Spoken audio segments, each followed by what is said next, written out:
ঠিক বলছি যে একটাই প্রশ্ন, সেটা হচ্ছে যে গত বছর কোভিডের সময়তেও কেন্দ্রীয় সরকার রাজ্য সরকারকে না জানিয়ে তারা একটা টিম পাঠিয়েছিল। এই বছরও ভোট পরবর্তী সময় 3 দিন মাত্র পেরিয়েছে, তার মধ্যে না গভর্নমেন্ট সরকারকে না জানিয়ে একটা টিম এলো। শুধু তাই নয়, গভর্নমেন্ট ওথ নিয়েছে তার 24 ঘন্টার মধ্যে। 3 দিন পেরিয়েছে বলা যাবে না, ওটা ইলেকশন কমিশনের আন্ডারে ছিল। আমরা সুযোগ পেয়েছি, কালকে ওথ নিয়েছি বেলা 11টায়, ঠিক আছে?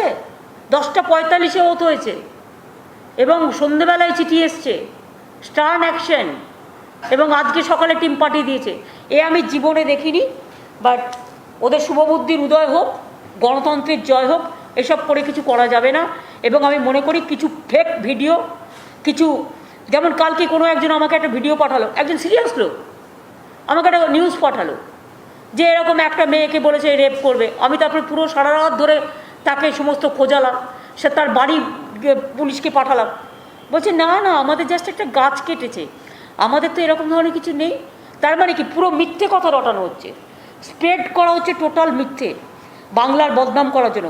বাংলার মা বোনের সম্মান আমার কাছে হিমালয় চূড়ার থেকে উচ্চ, এটা মাথায় রাখবেন।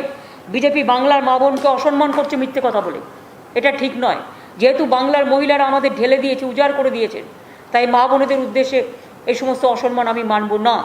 আর আমি এখনও মনে করি মা বোন মানে মা বোন, এর মধ্যে কোনো ভেদাভেদ নেই, এর মধ্যে কোনো রাজনীতির ভেদাভেদ নেই, এর মধ্যে কোনো ধর্মের ভেদাভেদ নেই, আমরা সবাই সমান। আর কেউ যদি মনে করে নিজের ইন্টারেস্টে গণ্ডগোল পাকাবে, দাঙ্গা পাকাবে, সরকার কঠোর হস্তে দমন করবে। কোনো রকম কাউকে কোনো রকম দাঙ্গা করতে দেওয়া হবে না। আর মিনিস্টাররা এসে যে প্ররোচনা দিচ্ছেন, প্ররোচনা বন্ধ করুন। গভর্নমেন্ট নিজে যদি প্ররোচনা দেয়, তাহলে সাধারণ মানুষ কি করবে? কেন প্ররোচনা দিচ্ছেন? ঘটনাটা ঘটেছে মাত্র কয়েকটি জায়গায়। আর 3 তারিখ পর্যন্ত আমি তো আপনাদের বলে দিলাম 16 জন খুন হয়েছে, 16 জন নানা রকম লোকাল প্রবলেম সব মিলিয়ে। তার মধ্যে হাফ আছে, তৃণমূলেরও অর্ধেক মারা গেছে, বিজেপিরও মারা গেছে, সংযুক্ত মোর্চার একজন মারা গেছে। আমি তো কারো মৃত্যুই চাই না। সেই জন্য তো আপনাদের প্রথম কথাটা বললাম, প্রত্যেকটা পরিবারকে আমরা 2 লক্ষ টাকা করে সাহায্য করব। আমি জানি মৃত্যুর পরিবর্তে টাকাটা হয়তো কিছুই নয়, তবুও আমরা গভর্নমেন্ট থেকে রিলিফ দেবো। Ma'am, this is Jyoshi from Times Now. Ma'am, senior leader and former Assam Chief Minister Sarbanam Sonowal has said a lot of Bengalis from West Bengal, especially Pujhar area, have crossed over to Assam and they have made shelter camps there because of the political violence. I quote Himanta Biswa Sarma saying, over 450 people who crossed over fearing ruthless oppression in Bengal are putting 2 shelters in Dhubri. They are getting relief and also being tested for COVID-19. Are you aware of this? That maybe that BJP is doing. It is BJP government Assam. Our people will not go to Assam. It may be BJP is doing politically, because from Assam also, when the problem arises, they come to Dhubri, they come to my Dhubguri, they come to my Alipurduar, they come to my Joygaigaon. Assam and Kuch Bihar is a border, every day they are going and coming. So that is not the issue. That is, they politically, the BJP instructed all the chief minister to say something against of me because they cannot digest the defeat. I will request them, I will appeal them, please accept the mandate of the people and allow us to work for the COVID. We are interested to work for the COVID. We are not interested to quarrel with you now. Ma'am. এরপরই রাজ্যপাল জগদীপ ধনখড়কে এক হাত নিলেন মুখ্যমন্ত্রী মমতা বন্দ্যোপাধ্যায়। রাজ্যপালের tweet প্রসঙ্গে তিনি জানান, রাজ্যপালের কোনো কাজ নেই, সারাদিন টুইট করেন, প্রতিক্রিয়া দেব না। এরপরেই তিনি আরও বলেন, ভাই প্লিজ নমস্কার, প্লিজ ওনাকে জিজ্ঞেস করো ওনারটা, আমি বলতে পারবো না। এটা উনি রোজ করেন, টুইট করাটা ওনার হ্যাবিট। ওনাকে টুইট করতে দাও, ওনাকে তো কিছু কাজ করতে হবে। আমাদের যেমন সারাদিন কাজ আছে, তো ওনাকে তো একটা কিছু করতে হবে, পাবলিসিটির মধ্যে থাকতে হবে। সেটা উনি কি টুইট করেছেন এটা ওনার ব্যাপার, আমি এ নিয়ে I don't have any comments.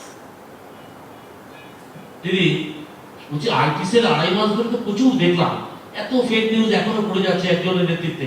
কোনো ব্যবস্থা নেবে না পুলিশ বা কোনো ভাবে? পুলিশ নিচ্ছে ব্যবস্থা, শীতলকুচি পুলিশ নিচ্ছে।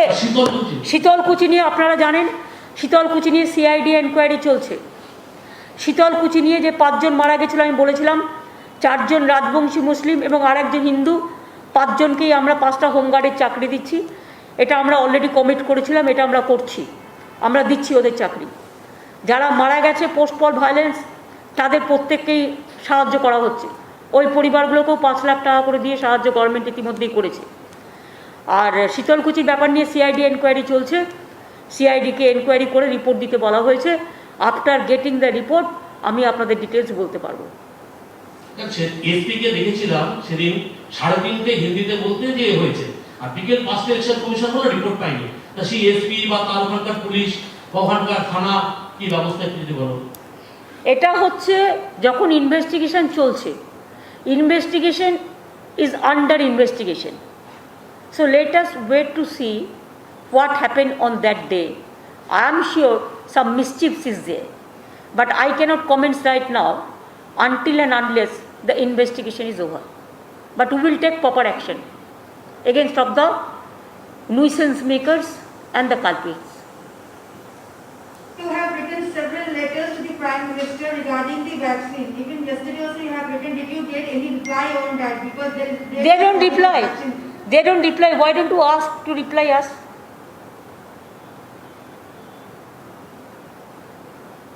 Has PM given you any reply? Because you have been No. letters to the Prime Minister. Maybe he is busy, so I have so he didn't reply.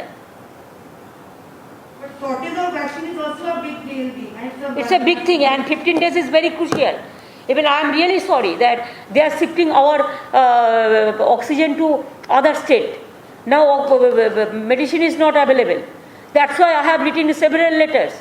Even yesterday also I have written. Why they are not allowing 30,000 crores for universal vaccination when they can build up a parliament about 20,000 crores rupees, a statue and pride, thousands of crores are involved, and they cannot give 30,000 crores for universal vaccination. Where is the PM Care Fund? Crores of fund, lakhs of crores are fund. Why we will tell every day? Why we are not getting? Why people are suffering? Why the young generation is just dying for oxygen? It is not with us. It is the central government. Whatever we can do from us, we are trying our best. This 6 months, what is lost is lost. It will never come back. The days, I am telling you, it's a very horrible days we are facing because of COVID, because that 6 months is enough. The government wasted the time. They didn't take care. They neglected COVID like anything, only to win the election of Bengal. Even now also, they cannot accept the mandate. Instead of helping the COVID people, they are sending the central team to Bengal to see the. You see the attitude within 24 hours, they cannot digest. And why their ministers are coming for this? They should visit the COVID hospital. I visited COVID hospital. Tell them, the ministers, to visit the COVID hospital instead of coming to Bengal. And instead of coming to sending the people and sending the villages to spread the COVID. It is better to go to the COVID hospital and take care wherever you are.